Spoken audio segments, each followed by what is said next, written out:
Today's temperature is 25 degrees Celsius. 3 days ago, it was 32 degrees Celsius. 3 weeks ago, it was 40 to 42 degrees Celsius. And 3 years ago, we arrived here. And 3 years later, this is the front of the house. And let's compare it to what we had before and what we've done. We've got some very nice plants here.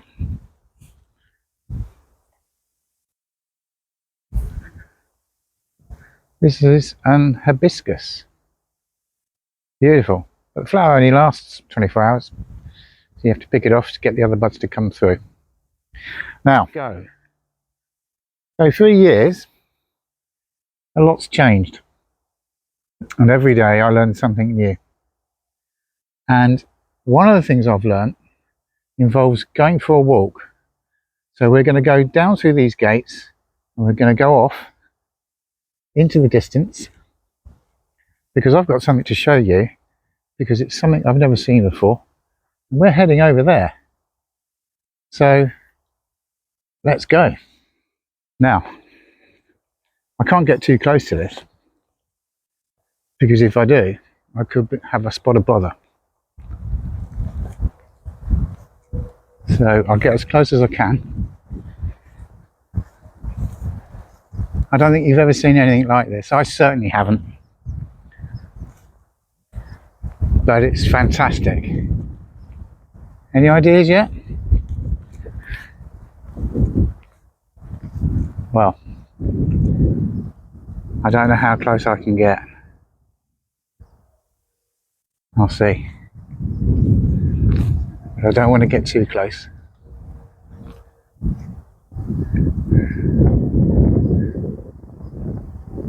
Now in there are bees. So there's 36 holes there, 36 hives. Have you ever seen anything like this? And we have another one over there. A little bit smaller. I'm not quite sure why they've got these colours on there. I'm getting buzzed. I'm going to step back a bit. But and there's a more traditional hive there in the corner.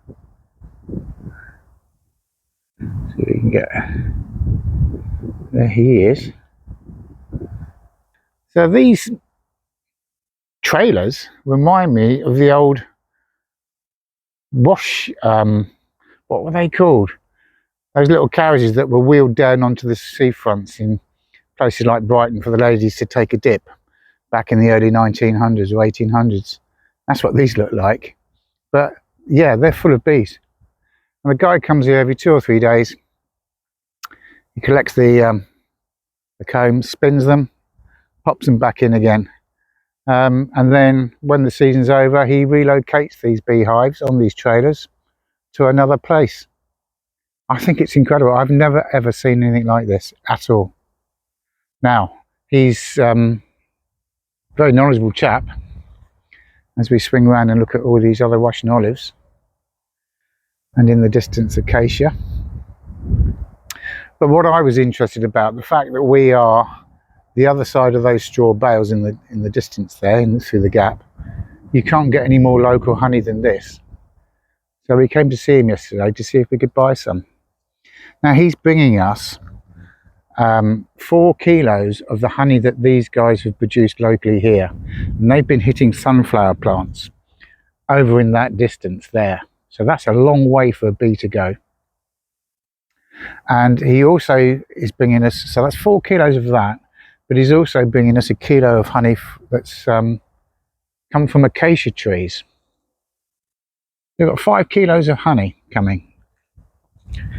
And that's costing us 15,000 florins.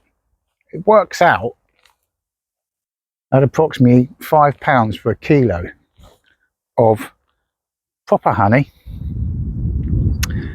100% honey, nothing else is added to it. You can't say honey is organic because you don't know where the bees are going. So really, you can't guarantee honey being organic, so it shouldn't be labelled as such. So therefore, just don't buy it. But there's nothing else added to this, and it'll be unfiltered. So we might get bits of bee wings. I'm just wondering if I can get any closer. I really don't want to get too close. It's a lot cooler today. There's not so many around, but I don't want to disturb them. Not my place. But have you ever seen anything like this? I haven't. I think it's amazing. So as well as these bees, I know that there's a young family of deer in here. There's the mother and two very small babies that live in these shrubland areas. There's a lot of wild hares here. Well, hares are always going to be wild, but they call them wild rabbits. But yeah, hares are here. And there's also, and I've seen him once at night with his big blue eyes, there's a pine marten. There may be more, but I've only seen one, and in the distance I can hear a green woodpecker. So we've got a lot of wildlife here. Ouch! And the bee's just flown into my face. So I think it's time to go. What is it with me and bees and videos? So 3 years ago, all this land was ploughed. Now we've got a 3-year-old orchard. And apples. There's some apricots here. 3-year-old shrubs, basically, or young trees. But they have, over this last 3 years, put on a bit of growth. Still not seen any decent quantities of fruit yet. I think they're just a bit too young, but they're getting there. These are the relocated raspberries that you've seen in the past, and the relocated blackcurrants that we did get a small harvest from. But this is an area to expand.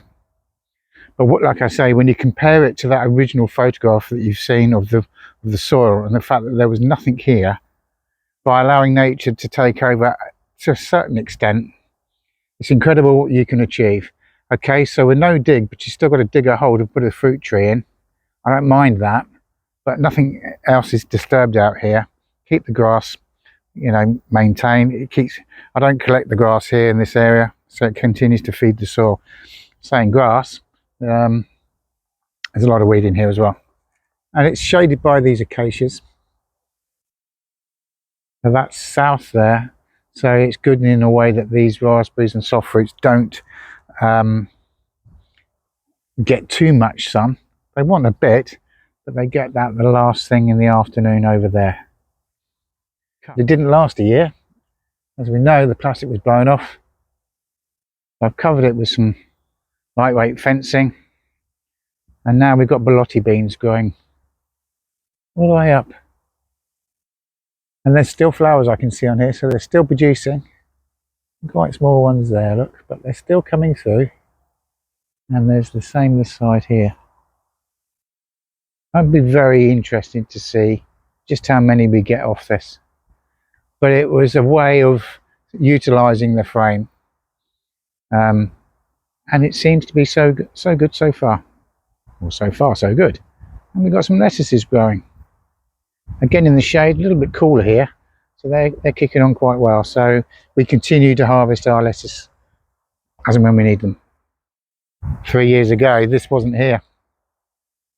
We didn't have these Jerusalem artichokes. We didn't have these sea buckthorn plants put in. In fact, they only went in last year, to be honest with you, the sea buckthorns. That hedge I put in 2 years ago. And all these veg wasn't here. This is the first year of full-time growing, and I'm using a mixture of the no-dig system and also no chemicals. I'm not going to say organic because everyone seems to have so many interpretations. I just want to keep it simple. I don't dig the soil and I don't use chemicals. But I do get some big melons. I've got 3 or 4 in there at the minute, and without disturbing it I might have even more. So looking forward to that. And I'm waiting to see how these cauliflowers mature. They're a very slow thing to grow. This is something else we didn't have 3 years ago. 3 years ago, we didn't have a jack. He's been with us a year. This is his 2nd year. And he arrived one morning, missing his eye. He had a pair of you-know-whats, so, and a load of fleas. Off to the vet, sorted his eye out, had his bits taken off, and now he runs riot, as you've seen in some of the videos. So whether it's daily, weekly, monthly, yearly, as with life, things change. And a week ago, this was quite overgrown, and I was hoping that I was going to get a flower to encourage more pollinators to come in. It didn't happen. They were very, very small. Nothing was going on them, so I cut it back down again. Otherwise, I was just going to be overrun with a plant that I didn't really want. And I've got plans for that space there. But before that, I've got to get all that lot cut and stacked in the woodshed, ready for the winter. And I'll be doing that with my mate next week. It's going to take us a couple of days, I reckon. So we'll saw it up on the sawhorse, and then we'll wheel it down to the front of the house into the wood store, so that we can feed our wood burning stove for our central heating during the winter. And we're greeted by my able assistant yet again. So, lots happened in 3 years. The strawberries have finished and they definitely need a weeding. I've been keeping an eye on the totals of what we've had out of the ground so far, and in the next few weeks, as we certainly get into autumn, I'll be giving the totals, including the strawberries. I think it's got to be close to about 10 kilos from that small bed there. So they've been very productive, but they do need to be weeded quite considerably there. So we'll get on with that. We continue to harvest some tomatoes, although not so many. And we've got the purple basil down there. These guys went in a little bit late. I'm not expecting fantastic results from these things. Maybe I'll give them a little bit more of a prune, but the main crop of tomatoes over there have certainly gone over because of the heat. They got knocked back quite considerably. You've seen the recent video about carrots and the fact you can grow them in a no-dig bed that's got lots of compost. And we'll continue to harvest those as well, as and when we need them. And then we've got the cabbages, the cauliflowers, and the calories in the distance. And of course kohlrabies. Go. Now this bed here has now become a bit of an experiment. So I had yellow beans in here, and they went in 3 weeks after the main crop of green beans that were harvested, and there's a video on the channel about that and how many kilos I got out of there. But this bed wasn't very good, and in actual fact what I did was I used my hedge trimmer to cut them all down, but I left the stalks in the ground. There's one there, so they're all the way through there.